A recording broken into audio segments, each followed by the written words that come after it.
watching News9 Live. I'm Kartik Malhotra and we bring you the run-up to Budget 2025, a special coverage where we put the spotlight on key demands and focus areas for Finance Minister Nirmala Sitharaman.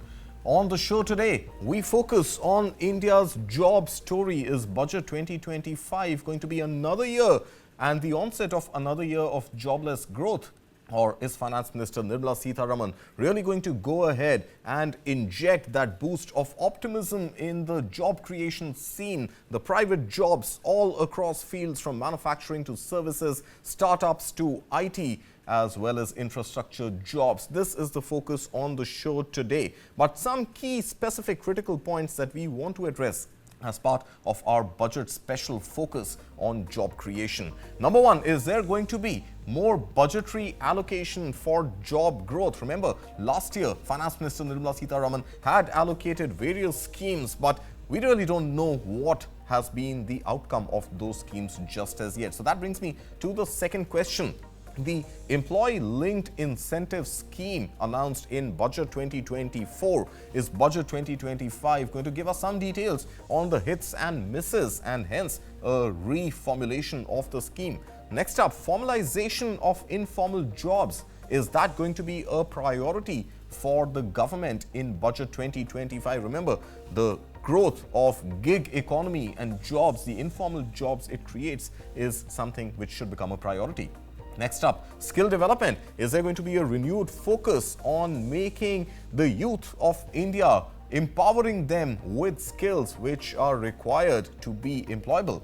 Finally, the manufacturing jobs. Is there going to be greater capex allocation for boosting the Make in India program and the PLI schemes therein to really give jobs in the manufacturing sector as India tries to compete with China to become the factory of the world? The internship scheme, which was announced in last year's budget, is it here to stay and is it going to find takers in corporate India?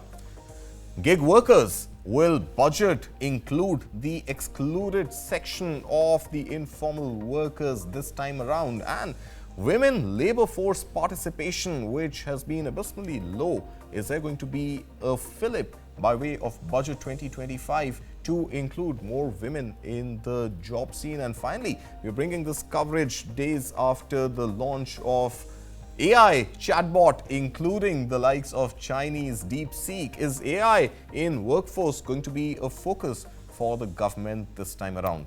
Joining me to discuss these and more issues is a panel of very special guests. I've got with me Mohandas Pai, Chairman, Aarin Capital, Professor Arun Kumar, a senior economist, and Prabir Jha, a distinguished HR strategist and founder and CEO of People Jha People Advisory. Mr. Mohandas Pai, let me begin this with you and pretty much throw the floor open to you. What do you expect the budget 2025 to be? Is it going to be another year of jobless growth, or just some schemes that put a tick in the box without really creating jobs? Or are we going to see real affirmative action on job creation? Look, the theory of jobless growth is bunkum. Okay. Jobs are being created. If people shut their eyes to jobs being created, it's too sad for them. Look at the EPFO data. 1.6 crore new people have joined the formal workforce, out of which 52% is the age group of 18 to 28, for whom it is the first job. So I think we should debunk this jobless growth. You cannot grow an economy at $350, $400 billion without jobs. All right. The big challenge for India is 80% of jobs that are created in the formal sector have pay less than 20,000 rupees a month. We need to create better paying jobs which pay 35,000, 50,000 rupees a month. Second important thing is, in agriculture, 45% of workforce is there, but 63% are women, 37% are men. And the number of men in agriculture is coming down because they're migrating. So we have to create more jobs in rural areas. We need a scheme where in the 400 poorest districts, job creation is incentivized by giving a grant of 2,000 rupees for every formal job created there, along with paying the employees' provident fund and ESI contribution. So we need a massive job creation scheme, because the biggest challenge for India is good job creation. We are creating jobs, but we're not creating good jobs, well-paying jobs. We are creating jobs in the south of India, not in the north of India, where more people are coming in the workforce. Even among the educated sector, women graduate more than men today all across India. And the largest number of women graduates coming out is in North India. So we have to create a lot of jobs, and for that, a targeted program of 400 poorest districts job creation is very important. Next is we must focus on investing in the 5,000 small census towns, because urbanization creates large amount of jobs. Urbanization creates a lot of opportunities for people. So we have to urbanize in the 5,000 small towns all across India. We need a very holistic program. And I think the budget should focus on jobs, jobs, and jobs, because good job creation is the biggest challenge for India. And this government in the 12th year, the 12th budget, I think, has to really step on the pedal. Last year, they came out with an internship program, which was very anemic, which was very, very anemic, with large numbers being targeted. It has to be designed better. And I think it has to be designed better to reach those large numbers. And even if you say gig economy, please remember the gig economy is part-time work. Yeah. It's not full-time work. You know, you say, I'll do something for the gig economy for people who deliver, etc. That's not going to get you a good money. It's part-time job. And we must recognize what it is. We must focus on full-time formal job creation and incentivize labor-intensive industries, create urbanization in the smaller towns, and incentivize job creation in the 400 poorest districts. All right. So if I hear you correctly, you're saying jobless growth is a bunkum theory. It needs to be debunked. What you're saying is that there are enough jobs being created, but those jobs just don't pay well enough. And that takes a beating on consumption. And the large number of jobs are in South India. And a large number of jobs in South India. There is a South-North divide in job creation. Okay, let me bring this now to Professor Arun Kumar. Professor Arun Kumar, you work extensively in the MSME space. Do you echo the sentiment of Mr. Mohandas Pai that jobless growth is bunkum, or do you have other data to support and counter the EPFO data by saying that there are actually no jobs in the MSME sector? No, I think when you think of a budget, you think of the macro. Now, what is the problem that the macro is facing? One is external and the other is internal. The external environment is hugely uncertain after President Trump has come in, because he's talking about tariffs, he's talking about, various other things which will affect the Indian economy. If he puts tariffs, there'll be problems of supply chain. There'll also be problems with regard to the increase in prices if tariffs go up. And if there's competition globally, or to raising tariffs, then of course what will happen is there'll be deglobalization. So we have to think in terms of what India would do if tariffs are raised by President Trump, or if he forces us to lower the tariffs which have been going up for the last 5-6 years. Okay. That impact our industry, and therefore it will have impact on employment and so on and so forth. The second point I want to make is that in India, if you calculate, roughly about 27 million young people in the age group of 15 to 29, they're coming into the job market every year. We are only talking about creating 5 to 8 million jobs. We are not catering to 27 million. So that's a huge number. Plus, there's a huge backlog of jobs because our labor force participation rate is very low compared to other large economies like Brazil, China, USA, etc. Right. According to the ILO definition, our labor force participation rate is only around 48%. Government, of course, claims it's larger, 55%, because the definition of employment is different than that of the ILO.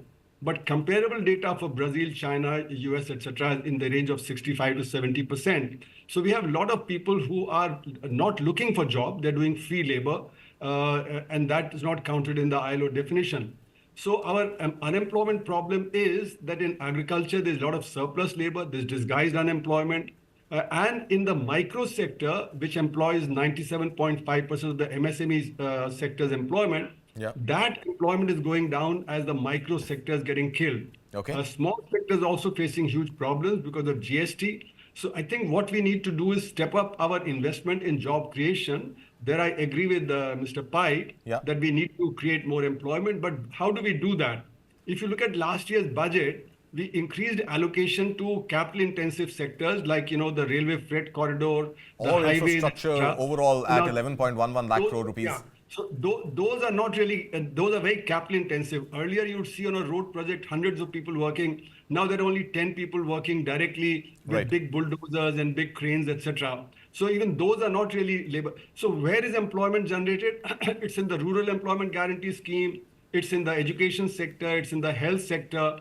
But you find in real terms, those allocations have gone down as compared to the earlier year. Right. Now, if you reduce, in the labor-intensive sectors and raise in the capital-intensive sectors, then there's going to be a problem. Private sector, because of the lack of adequate demand, is not investing enough. The investment rate in the private sector, the Minister of Finance has been repeatedly saying that the private sector needs to come up and raise the investment. Now, they will raise investment provided capacity utilization goes up. And if you look at the RBI data on the organized sector capacity utilization, it has hovered between 70 and 75%. You need to go up to 80, 85% for investment to be buoyant. And then probably, in the organized sector also, there'll be more employment generation. However, the challenge of AI is very severe because AI will displace immediately large number of people like call centers, BPOs, etc. Sure. Bots will do the work. A lot of skilled labor also, like for instance, lawyers work. You can get a draft ready and then you only need to tweak it. So the amount of time spent on, say, drafting would go down. Similarly, for doctors, you have the test results and the AI will give you a preliminary result. So the doctor's jobs also will be affected. So like Right. that's very skilled jobs also are likely to be affected. Right. And this So is whether or far not away AI because will take jobs or create Elon jobs. Elon Musk is saying that within 1 year, the AI will be able to do everything that human beings can do. So the Well, if challenge we is trusted very, everything very that sharp. Elon Musk said, well, we would be in a very different place. So I hear you, Professor Arun Kumar, but hold your thoughts there. Let me bring in Prabir Jha also into this conversation. And we will spend some time on AI as well as on the gig economy, two pertinent points raised by you and Mr. Mohandas Pai. But Prabir Jha, if I were to come to you at this moment, jobs don't pay well enough because perhaps corporations don't find the need to pay greater salaries as there is so much arbitrage available and the opportunity costs are so low. So how do you incentivize corporate India to pay better salaries? Yeah, so I think a very interesting conversation so far. You can incentivize, and those are downstream effects. The fundamental question that I believe, which I should table upfront is, Yeah. I liked what Mohan said, that, at the end of the day, overall growth of the economy has to be almost co-joined with increase in jobs. It's a huge problem. And at the same time, I do not think that, any dole-based artificial job creation just because, you're able to kind of meet a certain political compulsion is a solution. I think also an over-dependence on only the private sector, the organized private sector to kind of generate all the jobs very clearly has a simpler answer in terms of, what would be the fiscal incentive for, corporates to kind of make that investment, Absolutely. the need to hire people and stuff like that. A deeper question that I have, and I think in one of our earlier conversations, I brought this up, and the budget, at least for me, is not going to be a silver bullet. It will be more, as I think Professor Kumar said, it's a statement of, intent.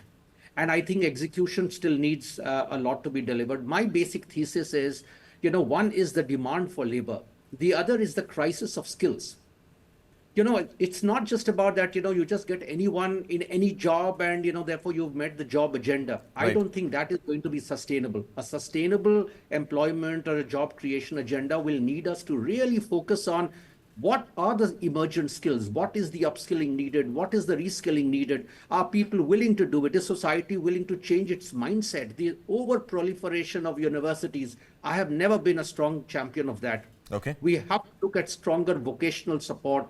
We've got the society to believe you don't just have to be an unemployable graduate. Right. And the plethora of education. So choice of India's growth strategy, more so now in the context of also some of the Trump-led issues, what are the sectors the government wants to prioritize? Where would the maximum number of job opportunities get created? Where Right. would skills for that get fabricated, manufactured, repositioned? And in my view, issues of compensation will follow only when there is appropriate skill and there is, a reward for that skill in terms of, the competitive gains that the private sector has. Right. So I I agree think with it's you. a more complex exercise, but I think unless you see it more seamlessly and start connecting and rewiring all the dots, I don't think just one aspect of the budget is going to solve the unemployment crisis that we have.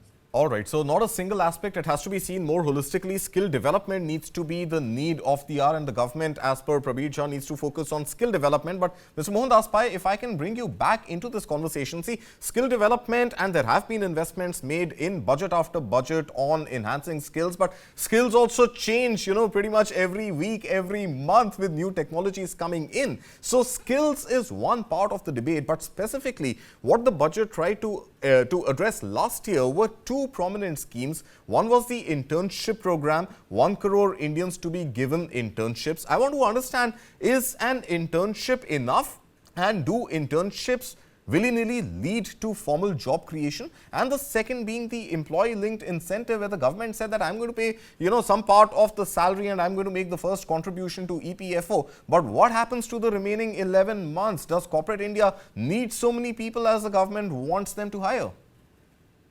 Look, let us make it clear. Internship only solves a small part of the problem, the discovery problem. How do you discover people who are competent and employable by you? So you have an internship program where people come and work with you for 6 months, 1 year, and you find that some of them are very good, some of them have got an aspiration, and you hire them because you need young people to join, and there is always space in the corporate world for that. So it is a part of the puzzle that has to be done. But the big issue that we have to face is, how do we create more labor-intensive jobs? Please remember, we get 1 crore graduates every year. There are 4.3 crore young people in college, 1 crore graduate. About 60% of the graduates are in North India, in the states of UP, Rajasthan, Madhya Pradesh, etc. Now, we have to create jobs there. And men will migrate, women will stay back.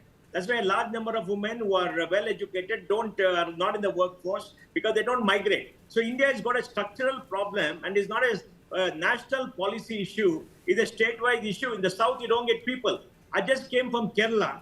I just went there for a pilgrimage, and I found in many of the restaurants, you got a lot of people from the northeast of India coming and working in the service industry. Huge numbers, 45-50% of the girls from the northeast and the boys from the northeast. Why are they coming here? Does Kerala have a high unemployment? Kerala has high unemployment. Why is it happening? Even in Bangalore, in the service industry, you don't find locals. You get people from the northeast. In the gig economy, you get people from Jharkhand and Bihar. The locals don't work. So it's a very complex issue. And as far as compensation and salaries are concerned, and skill development is concerned, I think the challenge we have to face is a large number of semi-skilled, marginally skilled people with less education who are coming into the workforce. It's not about white-collar jobs as much as that jobs. Like Professor said, yes, 2 crore people need jobs. 2.5 crore people who were born 21 years ago come into the workforce. Maybe 2 crore people need jobs. That's right. EPFO formalization is 50, 60, 70%, but they need jobs. And where do they need jobs? They need jobs in specific areas. See, I had a study by Narendra Pani in Bangalore, who said in many districts of Bangalore, many districts of India, people are coming off the land. That means they're coming off the land because agriculture has got mechanized. We've seen data for workforce participation. 63% of people in agriculture are women. It can possibly go to 65%. Men are coming down. So men means are migrating. So it's a very complex issue. We need a variety of things. But the most important thing, like Professor said, another gentleman said, is we need higher growth. We need growth where jobs are incentivized, not capital. The tragedy of India is we incentivized capital for the last 70 years. We set up a 1 lakh crore refinery, you get almost the whole money back in a few years. But it creates only 2,000, 3,000 jobs.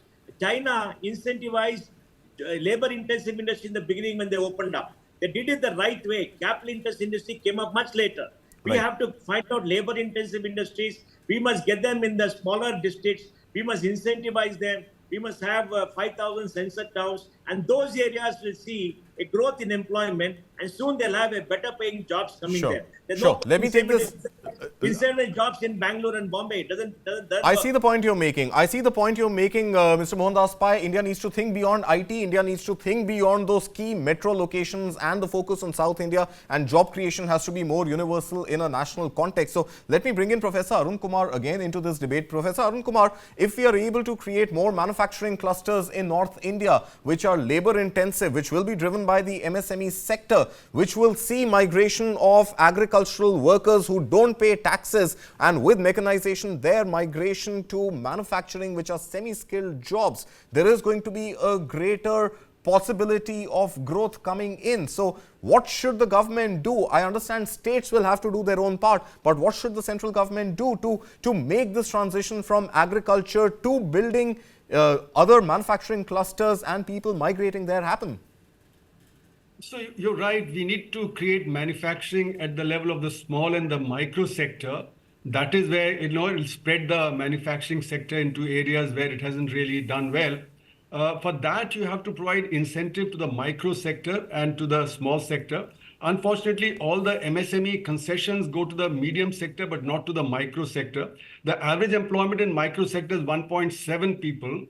They cannot get formalized. They need to be helped with technology, with marketing, and with finance. So you need to create cooperatives of these micro units so that they can actually collectively do that. And 97.5% of the employment of the MSME sector is in the micro sector. So therefore, micro sector is very, very important. The organized sector has enough capital. Once demand revives, then they'll start investing more.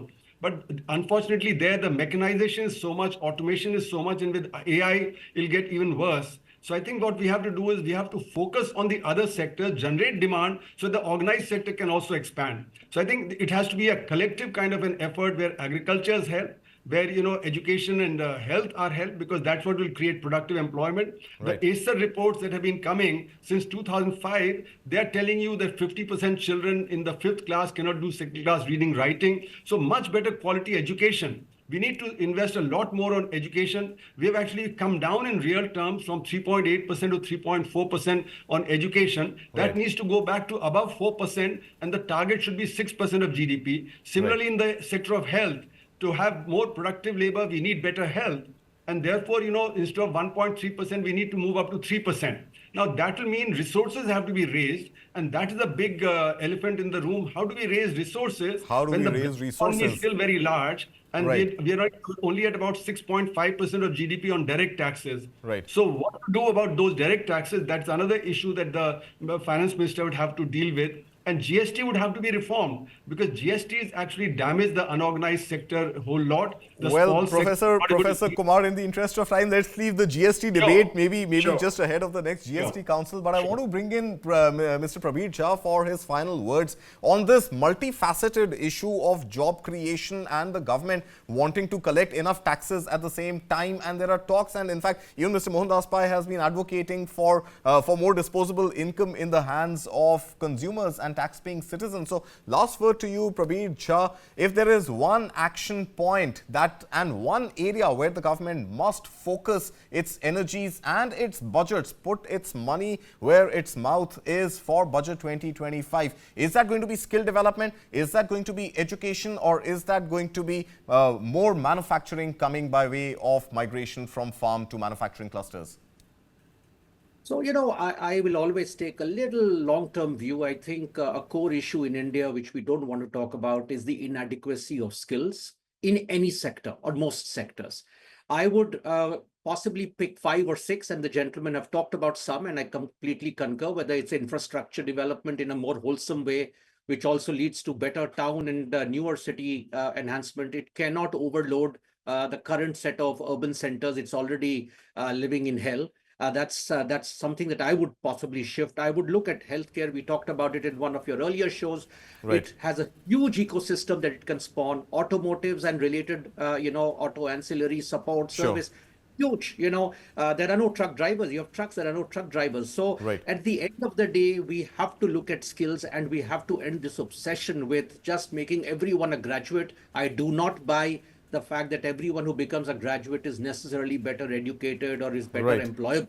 Right. So I think the government can be very practical about its focus and combine its growth engine with, and I agree completely with, possible max job optimization. That's where I would put my money. All right. Well, let's leave it at that. Prabir Jha, Mohandas Pai, Professor Arun Kumar, gentlemen, thank you so much for joining us right here on News9 Live this morning. We will leave it at that for now. But remember, just a few days to go for Budget 2025. You will catch all the action right here on News9 Live. Thank you very much for watching.